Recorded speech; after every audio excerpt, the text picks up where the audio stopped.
I live for a reality TV crossover, especially this particular one, which is Say Yes to the Dress and 90 Day Fiancé. So this is Marissa Rubinetti. She was the executive VP and chief operating officer of Kleinfeld, which is the dress store feature in Say Yes to the Dress. Now, you can only imagine if you're in that role, like, you gotta be making like a buttload of money, right? But now she's officially quit her job and she is on 90 Day Fiancé with this guy, Edward, who she met at a resort while on a girls' trip in the Dominican Republic. Now, of course, with all these couples in 90 Day Fiancés, there's an age gap. He's 32, she's 45, and honestly, that's not even the worst age gap that we see on the show. We've definitely seen worse. But this woman has got the most interesting background. So Marissa's stepfather is actually the CEO of David Bridals. If you don't know David Bridals, you might want to lift up right above your head to get yourself out of the rock that you've been living under. So naturally, she entered a VP position at David Bridals, which led her eventually to Kleinfeld.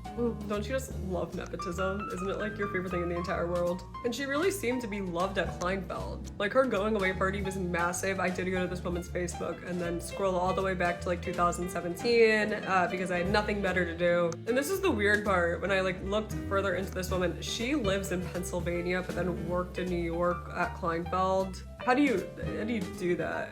But recently she quit her job at Kleinfeld, opened up her own bar studio, which, by the way, I went on Reddit and all the comments were like, she doesn't look like she should be teaching an exercise class. And I was like, that's not funny.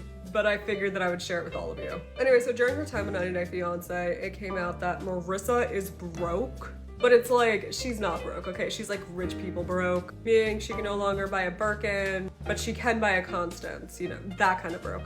But was it worth it for her to quit her job, open up this new studio, and then marry Edward? Questionable. So this entire season, she's just been worried that like he's not gonna fit into her lifestyle because, you know, he's gotta revolve around her. And she's micromanaging his behaviors because she's worried that he'll embarrass her in front of her friends. She's apparently cold and distant at times, which leads him to like feel like he's walking on eggshells. And there's a lot of tension regarding their financial backgrounds because he worked as a hotel concierge and she came from wealth and nepotism.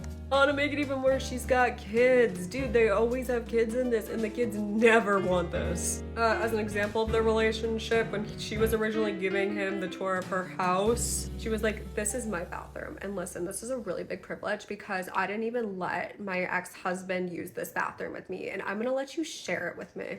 I see why there's an ex. Randy, if you're out there, I am going to need your opinion on this woman, please, for the love of God. Randy, if you just like want to do an interview, let me know, hit me up. Anyways, Sydney out.